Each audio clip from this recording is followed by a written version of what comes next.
사실 그 평가를 어떻게 잘 하느냐가 굉장히 중요합니다. 왜 그러냐면은, 뭐 학교 다니는 학생들이 시험을 보지 않으면은, 공부를 평상시에 잘 안 하거든요.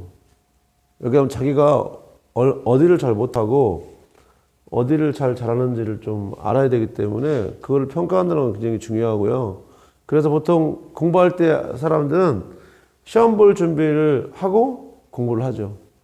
평가는 그런 의미거든요. 평가는 내가 하루를 살면서, 일주일을 살면서 어떻게 살아야 될까? 그거는 내가 하루에 끝나는 시간, 일주일에 주일날, 이때 평가하기 때문이거든요. 평가를 잘못하면은, 긴장을 하지 않을 수가 있기 때문에 평가를 잘하는 게 중요합니다.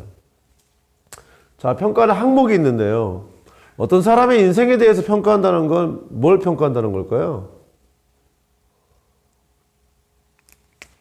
일단 평가를 한다고 하는 거에 대해서 좀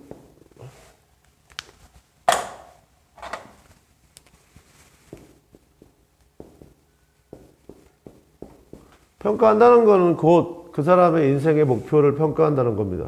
그러므로 목표가 없는 사람은 사실은 평가받을 수가 없어요. 그래서 우리는 이 목표가 중요하기 때문에 역시 이 목표에는 뭐가 달려 있습니까? 계획이라고 하는 게 달려 있죠. 그러므로 자기 인생을 평가한다는 건 곧 목표를 평가한다는 거고, 목표를 평가하기 위해서는 또 계획이라고 하는 것들을 평가할 필요가 있습니다. 자, 보통 우리가 두 가지를 다 평가해야 되는데, 문제는 여기에 두 가지가 있어요. 장기 목표가 있고요, 단기 목표가 있습니다.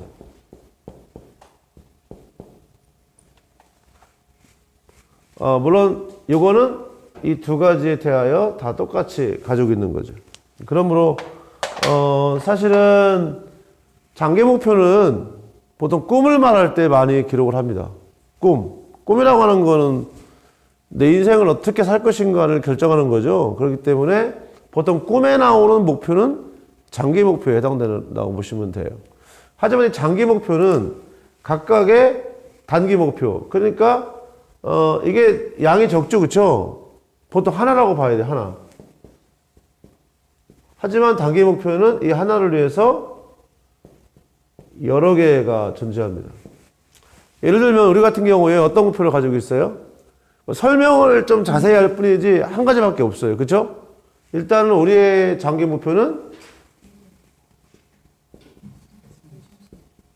예수님의 제자가 되는 겁니다. 이거는 이제 예수님의 제자가 어떤 사람이냐, 이거를 표현하기 위해서 위대한 사람, 거룩한 사람, 뭐 인격적인 사람, 실력 있는 사람, 헌신적인 사람, 이웃을 사랑하는 사람, 이렇게 말할 수는 있긴 하지만 사실은 하나야, 하나. 예수님의 제자가 된다는 하나의 목표를 이루기 위해 우리가 세상을 사는 거죠. 자, 이걸 이루기 위해서는 어떤 단기 목표, 다른 말로 하면 이거를 뭐라고 하냐면은 뭐라고 할까요? 두 글자인데 과정이라고 합니다. 프로세서, 단계라고, 단계. 어떤 단계를 거쳐. 그렇잖아요? 어떤 큰 건물이 뚝딱 지어집니까? 물론 집 앞에 있는 개집이야. 망치하고 못하고 뭐 널빤지 몇 개 가지면 뚝딱 지을 수 있지만, 우리가 보통 뭐 이렇게 이 건물 같이 2층짜리 건물 중에 평수가 있는 건물들은 이렇게 뚝딱 지어지는 게 아니에요. 기간도 걸리지만 과정도 몇 단계를 거치죠. 그죠? 아니, 개집에 기초공사가 필요합니까? 필요 없습니까? 왜요? 그냥 들고 다니고 막 왔다 갔다 옮겨야 되니까 필요 없어요. 하지만 사람 사는 집에는 층수가 높을수록 기초가 더 튼튼해야 됩니다. 그거는 기초공사라고 하는 게 필요한 거예요. 건물을 짓기 전에. 건물 짓는 거와는 아무 상관없지만 하여튼 건물을 짓기 위해서는 기초공사가 굉장히 중요하죠. 그게 무슨 말이냐면은 복잡한 건물일수록 여러 과정을 거쳐서 건물이 지어지게 됐다는 거예요. 우리가 가지고 있는 한 가지의 인생의 목표라고 하는 것이 그렇게 단순하고 아주 그 작은 게 아니고요. 굉장히 복잡하면서도 굉장히 큰 거예요. 그러니까 이걸 이루기 위해서는 우리는 어떤 과정을 거쳐야 된다고 보는 거죠. 그 과정을 좀 나누어서 우리는 몇 개요? 5가지의 목표를 가지고 있습니다. 이 5가지 목표를 내가 매일매일, 그러니까 단기 목표는 뭐예요? 이 장기 목표는 언제예요? 몇 년쯤 걸릴까요? 평생 이루어지는데 우리는 이거를 몇 세에 이룬다고 생각하냐면 보통 45세 이상. 이 정도가 되면은 이걸 이루어야 된다고 부른 거예요. 여기 계신 분들은 45세 되려면 몇 살 남았습니까? 전 지났어요. 지나서 다음 세대는 그러지 않기를 바라요. 45세에 이 꿈을 이루려면은 적어도 30세에는 어떤 일이 일어나야 되고 20세에는 어떤 일이 일어나야 되고 이렇게 단계별로 목표가 있다는 거죠. 그렇죠? 다 20살 넘었죠? 근데 그때 20살 때 그렇게 살았냐고요. 아니 최설아가 뭐 잘하고 못하고 뭐 얘기하지만 최설아 몇 살이지? 15. 설아 엄마는 15살에 저렇게 살았죠? 매일 쓰고 막 5시만 일어나가지고 성경 암송하고 쓰고 저기 히브리서 11장을 다 암송하고 막 했죠? 못했죠. 이 애들이 지금 모르는 게 있어요. 부모님들이 착각하시는 거 가끔. 이 아이들의 30살, 45세는 엄마 아빠들과 같지 않을 거라는 거. 어떻게 아냐? 델놈은 떡리포터, 델나무는 떡리포터 알아본다는 말이 있습니다. 딱 보면 아는 거예요. 이 나무요, 이거요, 절대 안 죽어요. 보세요. 이게 벌써 이게 지금 한 주 지났는데 벌써 색깔이 딱 벌써. 저 아래 떠나오고 있죠? 여기 나온 거. 저거 한 몇 주 지나면 또 똑같이 나오게 돼 있어요. 10대를 어떻게 보내느냐? 공식 있죠? 공식. 40대니까 37, 20. 5, 7, 35, 6, 7, 42. 7 곱하기 6은 아니구나. 7, 4. 4, 7이 뭐예요? 28. 이게 무슨 말이에요? 그렇죠. 40대는 28살까지가 결정한다는 공식입니다. 책을 읽어보셨군요. 아니에요. 책이 나오는데. 그 책에 나와, 이게. 공식이 나와요. 이게 무슨 말이냐면은, 7, 3, 7, 21이죠? 30대를 결정하는 건 21살까지라는 거예요. 21살까지 어떻게 살았냐가 30대 이후를 결정해요. 얘네가 지금 10대죠, 그쵸? 10대. 10대니까 7 곱하기 2는 14. 17살은 지났네, 벌써? 지났어. 어쨌든 간에 14살까지를 어떻게 살았냐가 20대를 결정하게 되어 있습니다. 그러니까 내가 좋은 대학 가고 싶다. 14살까지 뭔가를 했었어야 돼. 몇 살이지? 1년 5학년, 6학년. 얘는 뭐, 아직 뭐. 예. 이게 공식으로, 물론 저 오차가 있겠죠. 이게 무슨 말이냐면은, 우리가 45세에 이 장기 목표를 이루기 위해서는 45세 이전에 할 일이 있고, 그 45세 이전에 30대까지 할 일이 있고, 20대까지 할 일이 있고, 10대까지 할 일이 있다는 거예요. 그게 바로 이 단기 목표. 이거는 그러니까 이 정도는 돼야 가능해요. 이건 그러면 이건 매일, 매주, 매달. 이게 월간 계획, 월간 목표, 주간 목표, 일일 목표 이렇게 말하는데 이게 매일매일 이루어져야 가능해요. 그래야 이 여러 개의 단기 목표가 이 장기 목표를 이루게 하는 거죠. 그냥 되는 건 없으니까. 그리고 우리가 매주 평가한다는 건 장기 목표를 평가한다는 거예요? 단기 목표를 평가한다는 거예요? 예, 단기 목표를 평가한다는 겁니다. 이거는 매일매일 평가해야 되고 매주 평가해야 돼요. 그렇게 해서 우리가 매일매일 매주 매달을 이 장기 목표를 이룰 수 있는 그런 작은 목표들, 단기 목표를 이루면 살았나 확인하셔야 되고, 그러기 위해서 우리는 뭘 봐야 돼요? 그때그때의 계획들을 확인하고 계획을 실천했는가 안 했는가, 계획을 실천하는 과정에서 이 목표에 대하여 신경을 쓰고 그 목표를 이루려고 했는가 이렇게 생각해 봐야 되는 거죠. 자, 그래서 오늘 이제 얘기할 건 뭐냐면은 이 단기 목표들이 어떤 것들인가, 왜 또 그게 단기 목표가 되어져야 되는가, 이런 이야기를 좀 해드릴 거고요. 사람은 늘 어디에 집중하냐면은 어떻게 생각하세요? 눈에 보이는 거에 집중합니까? 눈에 보이지 않는 거에 집중합니까? 그렇죠. 눈에 보이는 거에 집중하고, 보통 산 너머를 생각해요? 아니면 눈에 보이는 산을 생각해요? 보통 눈에 보이는 산을 생각하게 되어 있습니다. 그러므로 보통 목표와 계획. 목표와 계획 중에 눈에 보이는 게 뭐예요? 계획이죠. 계획이라고 하는 거는 행동으로 보여지는 거기 때문에 눈에 확 띄지만, 목표라고 하는 거는 계획 너머에 있기 때문에 잘 보이지 않아요. 그래서 어떤 사람은 그래서 꿈 넘어 꿈 얘기합니다. 꿈 넘어 꿈. 꿈 넘어 꿈. 계획이라는 꿈 너머에 목표라는 꿈이 있다는 거죠. 잘 보이지 않아요. 그래서 어떤 사람은 특히 10대에 꿈을 갖는데 계획을 꿈으로 알고 있는 사람이 있어요. 왜냐하면 목표는 너무 멀리 있기 때문에 잘 갖지 않아요. 그래서 너 꿈이 뭐니? 저희 의사가 되는 거예요. 훌륭하다. 너 무슨 꿈이 있구나. 이렇게 하는데 이건 사실은 어떻게 보면은 목표는 없고 계획만 있는 거와 똑같은 거예요. 똑같습니다. 매일매일 살면서 목표와 계획이 있죠. 그러니까 단기 목표와 단기 계획이 있죠. 물론 장기 계획도 있습니다. 장기 목표를 이루기 위한 장기 계획이 있죠. 그건 뭐냐면 나중에 할 거예요. 근데 나중에 한다는 게 무슨 말이에요? 그때 가서 하면 되는 거예요. 이 사람들 착각하는 게 있어요.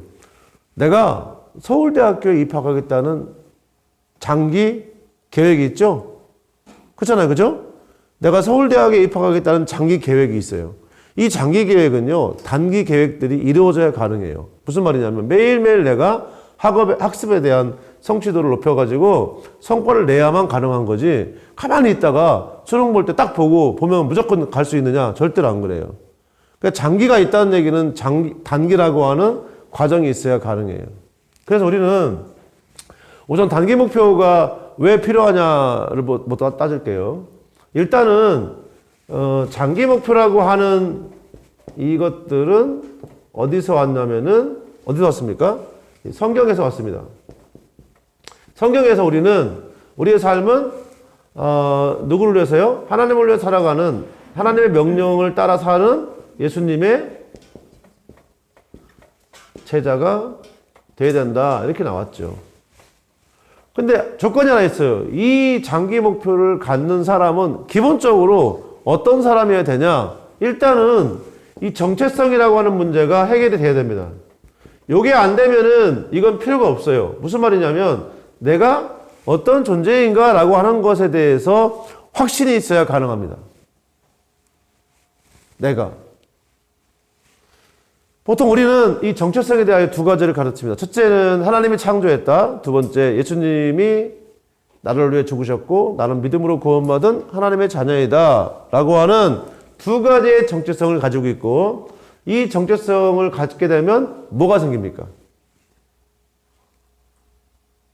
이 정체성을 갖는다는 건 믿음이 생겼다는 거예요. 그렇죠? 그럼 뭐가 생기냐면 신분 자체가 바뀝니다. 신분이 바뀐다는 얘기는 이 사람의 가치가 결정된다는 겁니다. 사람은 태어나면 갖는 가치가 있습니다. 그렇죠? 불완전하고 죄를 가지고 있고 하나님과는 단절되어 있고 지옥에 갈 수밖에 없는 그런 존재로 태어나게 되죠. 그 태어나면서 갖는 가치는 그 정도밖에 안 돼요. 하지만 이 사람이 살면서 성경을 배우게 되고 믿음이 생기게 되고 구원을 받게 되잖아요. 그럼 이 사람이 죄인에서 하나님의 자녀로 신분이 바뀌게 돼요. 그러면서 가치가 바뀌게 되죠. 그래서 이 가치는 누가 준 겁니까? 하나님께서 약속하셨고 믿음이 있는 자에게 하나님이 주시는 가치입니다. 하나님께서 부여했다, 이렇게 붙이면 됩니다. 자, 문제는 이제 이 가치에 대한 건데, 이 가치를 부여받으면 신분이 바뀐 거죠. 그렇다 하더라도 이 사람이 평생을 살면서 자신의 가치에 맞는 행동을 하고 자신의 가치를 증명해 보여야 됩니다. 자신의 가치를 증명하는 삶을 살다 보면 이 사람이 어떻게 되느냐? 어떻게 돼요? 이 사람의 가치에 대한 증명을 계속하며 살다 보면 어떻게 되냐? 바로 이런 사람이 되는 거죠. 그러니까 무슨 말이냐면은 예수님의 제자는 완성되어져 가는 어떤 과정을 거치면서 완성되어 가는 과정이에요. 하나님의 자녀는 다른 말이에요. 하나님의 자녀는 과정이 복잡한 과정이 필요합니까? 아니요. 이거는 순간 그냥 내가 믿음만 가지고 있으면 하나님의 은혜로 우리의 신분이 바뀌는 거예요. 하지만 제자가 되려면 예수님이 그랬습니다. 어떤 부자 청년이 와가지고 나 예수님 제자가 되고 싶습니다. 내가 11조 잘하고 뭐 구제도 하고 나 예배 잘 드리고 열심히 잘하고 있습니다. 저는 예수님의 제자가 될 만하죠? 충분하죠? 그러니까 예수님이 뭐라 하겠습니까? 네 재산을 다 팔아서 가난한 자에게 나눠주고 나한테 와라. 하니까 이 사람이 근심하에 돌아갔다가 왔단 얘기는 기록이 없으니까 안 온 것 같아요. 예수님 말씀이 무슨 말씀이에요? 과정이. 네가 구원받는지는 모르지만 과정. 제자가 된다는 건 어떤 과정을 거쳐야 된다는 거예요. 그 과정을 거치지 않으면 어떻게 됩니까? 어렵죠? 자, 그래서 예수님은 또 어떻게 말하냐면은 내 제자가 되려면은 어떻게 된답니까? 자기를 부인하고 십자가를 지고 나를 따르라는 겁니다. 그럼 자기를 부인한다는 것과 십자가는 무슨 의미예요? 십자가는 어떤 의미입니까? 십자가란 뭐예요? 그 사형 틀이죠. 죽음이고. 그게 뭐예요? 다른 말로 하면 예수님의 사명입니다. 예수님이 이 땅에 오신 이유예요. 하나님의 명령이고 하나님이 예수님께 명령하신 것이고 예수님이 이루어야 될 사명이죠. 그게 뭐예요? 십자가에서의 죽음입니다. 이유가 있고 명분도 있고 또 근거도 있는 예수님의 사명이죠. 그래서 우리가 나를 버리고 그러니까 예수님도 사실 십자가를 지는 거를 100% 만족했느냐? 그렇지 않아요. 성경을 보면 예수님도 십자가를 지는 것만큼은 하지 않았으면 좋겠다. 하나님께 부탁을 드렸고 하지만 끝내는 자기의 생각을 버리고 하나님께서 주신 명령을 따르기로 하죠. 그래서 우리가 천국에 갈 수 있는 거예요. 자기를 부인하고 십자가를 지고 나를 따르라 그 말은 뭐냐면 자신의 생각, 자신의 상황, 환경 이런 거 다 그냥 내려버리고 하나님의 우리에게 준 사명이 뭔지 알고 그 명령을 따르기로 결심하고 예수님을 따라오는 사람이 누구라고요? 제자라고 부르는 거예요. 그러므로 예수님의 제자가 된다는 것은 이때 45세 이상이 돼서 정말 예수님의 제자처럼 살 수 있는데 이 제자가 되기 위한 과정들이 필요하다는 거예요. 그래서 우리는 이 가치를 증명하는 과정을 5가지로 우리가 준비했습니다.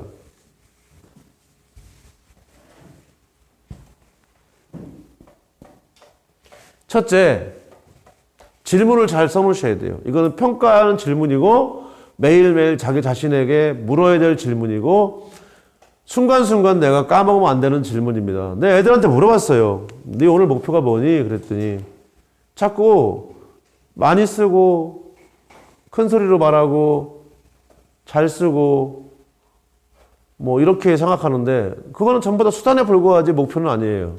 첫 번째 목표. 단어는 선택입니다.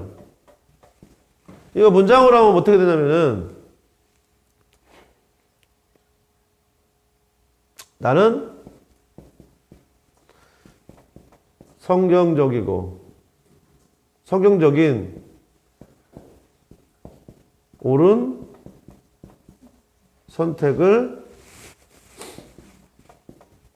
하였는가? 라는 질문입니다. 사람은 선택하고 살게 돼 있어요. 그렇죠? 나는 성경적인 옳은 선택을 하였는가 하는 겁니다.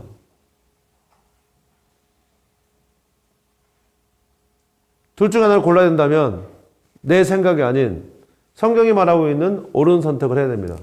두 번째,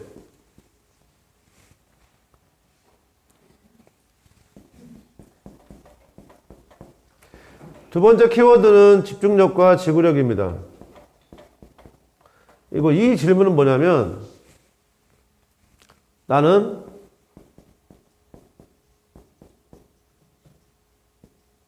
목표에 집중하고 이 상태를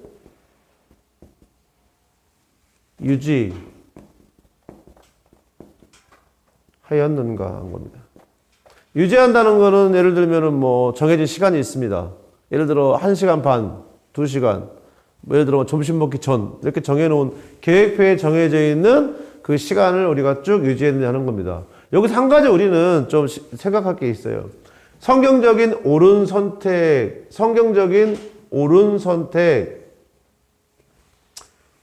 목표에 집중, 이런 것들을 하기 위해 우리가 만든 게 있습니다. 그쵸? 뭐예요?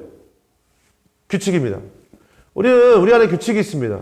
상당히 많은 규칙이 있죠. 이 규칙들을 만든 이유는 뭐냐면 우리가 이렇게 할 수 있도록 만들어 놓은 거죠. 그래서 내가 규칙을 지켜야 되겠다라고 생각한다면 그거는 바로 성경적인 옳은 선택을 한 거예요. 규칙을 지키려고 했다는 얘기는. 또 하나 목표에 집중한다는 것도 마찬가지입니다. 목표라고 하는 거는 이제 이런 것들 다 있는데 내가 왜 이것을 해야 되는가? 그러니까 공부할 때부터 집중하는 것이 어디냐면은 공부에 집중하는데 공부에 집중하는 게 아니라 내가 공부를 이걸 왜 해야 되는지, 그리고 어떤 방식으로 해야 되는지.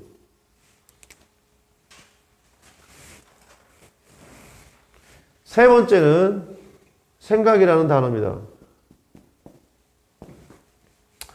이거는 행동하기 전에 나는 행동하기 전에 왜 무엇을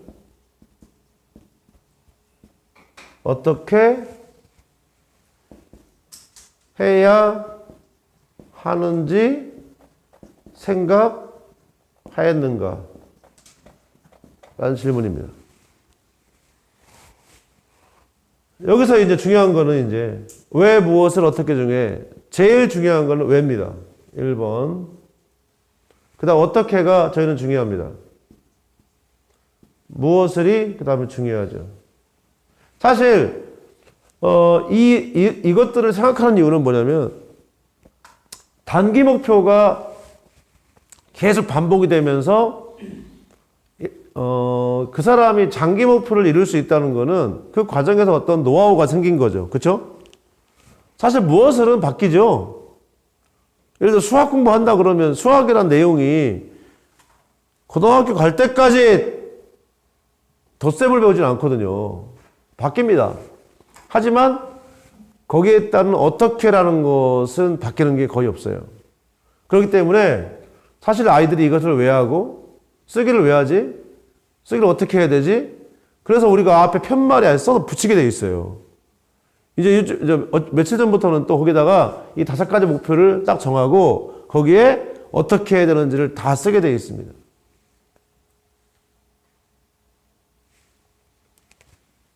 이것들을 생각을 했는가 하는 거고. 네 번째는요.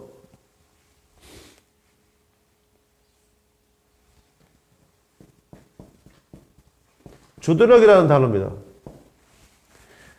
나는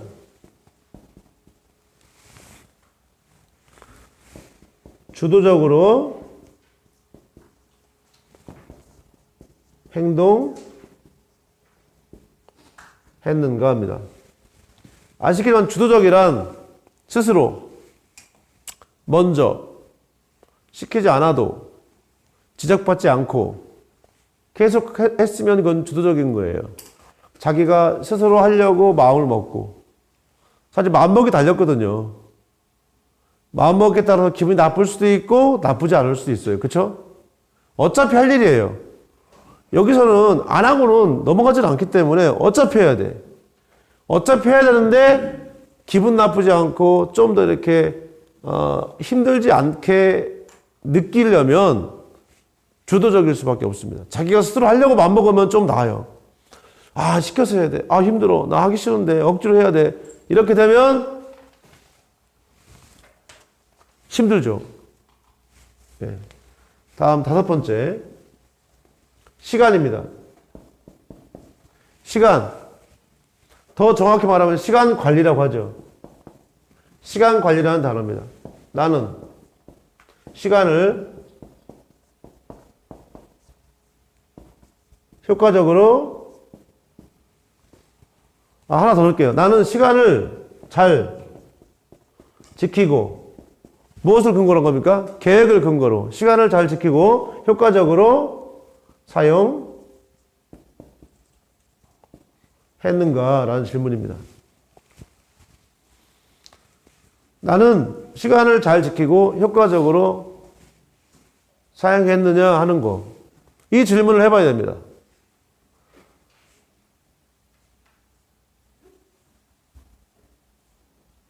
자, 이 5가지의 단기 목표가 매일매일 이루어진다면 이 아이들은 5년쯤 지나고 10년쯤 지나면 이 장기 목표를 이룰 수 있는 가능성이 높아지는 거죠. 또 하나, 만약 이 5가지를 매일매일 자기들이 점검했을 때 잘 지켜나가고 있다. 그러면 그 사람은 하나님이 자기에게 준 가치를 잘 증명해 보이는 거예요.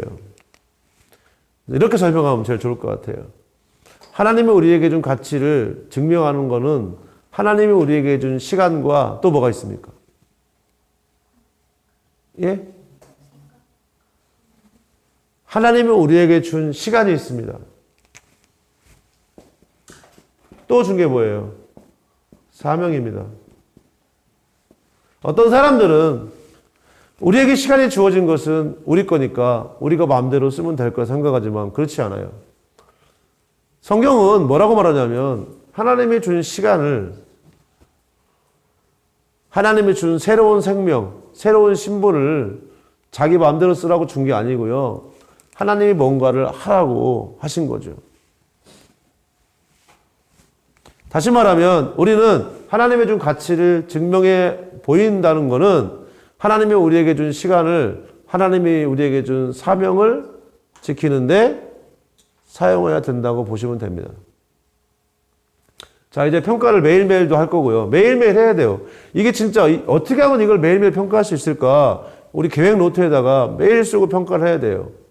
제가 그래서 이거를 알아서 하기는 힘들겠다 싶어서 또 다음번 계획 노트를 만들 때는 또 추가하고 추가해서 하루가 한 4페이지 정도 이렇게 쓰게 해요. 하루가 2페이지도 작은 것 같으니까 뭐 이렇게 해서라도 내가 매일매일 이런 질문들을 해서 좀 답을 달고 자녀들에게도 물어보고 그래서 우리가 매일매일 이 단기 목표들을 이루어가면서 살아야죠. 그렇지 않고 그냥 살아요.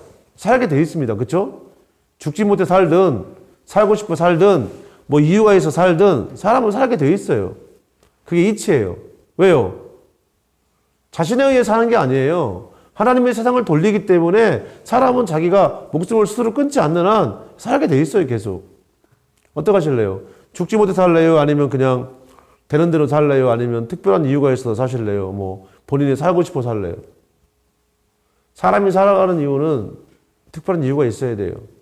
그 이유가 있게 살아야 그 사람이 성공을 하죠.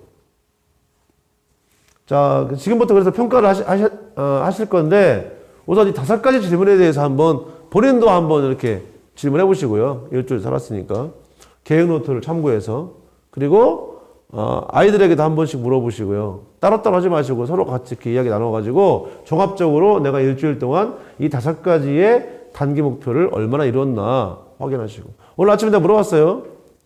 각자 몇 점짜리 정도 되냐고 물어보니까 최고 높은 점수가 40점 나왔어요. 40점. 자기들이 봤을 때 생활하는 걸 봤을 때 나는 40점이다. 최하 점수가 10점. 그 제가 너무 좀 점수 안 준 것 같아가지고 그랬어요. 50점이라고 진짜 50점. 50점. 이 아이들이 생각하는 거에 점수를 플러스 해가지고 그냥 이 아이들이 지금 이 단기 목표를 이루며 사는 데 있어서 50점밖에 안 되는 거예요. 그게 무슨 말이에요? 50점이면 과락이죠? 그죠? 근데 이상한 게 뭐냐면 그 50점밖에 안 되는 아이들이 지금 내는 성과예요. 암기하는 거, 하루 종일 앉아서 공부하는 거, 뭐 설거지 하는 거, 뭐 이런 거 다 물론 청소를 어제 했는데 검사를 너무 시원찮게 하셨더라고요. 보니까. 네. 청소를 했는지 안 했는지 구분이 안 가는데 다음 주부터는 제가 검사하겠습니다. 내부 검사 한번 하죠. 내부 검사. 뭐 그런 걸 따지면 50점 정도밖에 안 되는 애들이 내는 성과치고는 큰 거예요. 그래서 이렇게 생각했어요. 만약 이 아이들이 한 80점이나 90점 정도만 되면 어떤 결과가 나오겠습니까? 50점밖에 안 되는데도 하고 있는 거예요. 이게 만약에 90만 넘으면 있잖아요. 90만 넘으면. 최소한은 도대체가 이해가 안 된다는 공부가. 암기도 안 되고. 지금까지 하는 것 중에서 안 한 거는 거의 없어요. 나한테 큰 소리를 말하더라고. 3회장 8장은 다 못 외운대요. 아니, 그것도 그랬어, 내가. 어떻게 17장을 외우는데 8장을 못 외우냐. 그거는 못 외우는 게 아니고, 안 했겠지. 안 해서 그렇지. 하면은 누구나 다 결과가 나오는 거예요. 아니, 50점밖에 안 되면은 아무것도 못 외우고, 맨날 쥐어 터지고, 맨날 점자고 졸고 해야 되는데, 그렇진 않잖아요. 그쵸? 제가 볼 때는 50점이 맞는 것 같긴 해요. 하지만 결과를 보면은 뭘 기대할 수 있느냐. 이 아이들이 만약에 이 목표들을 이루는 과정에서 80점만 나왔다. 저는 그러면요. 이 공부 이런 거는 뭐 문제가 안 될 것 같고, 수능 만점도 제가 볼 때는 기대할 수 있고, 이 아이들이 꿈꾸는 꿈이 이루어질 거라고 생각이 들어요. 문제는 매일매일 이 목표에 대해서 까먹으면 안 된다는 거예요. 그리고 일주일에 한 번 평가하는 것도 마찬가지예요. 매일 오시면요, 물어보세요. 이 질문은 무조건 외우셔야 됩니다.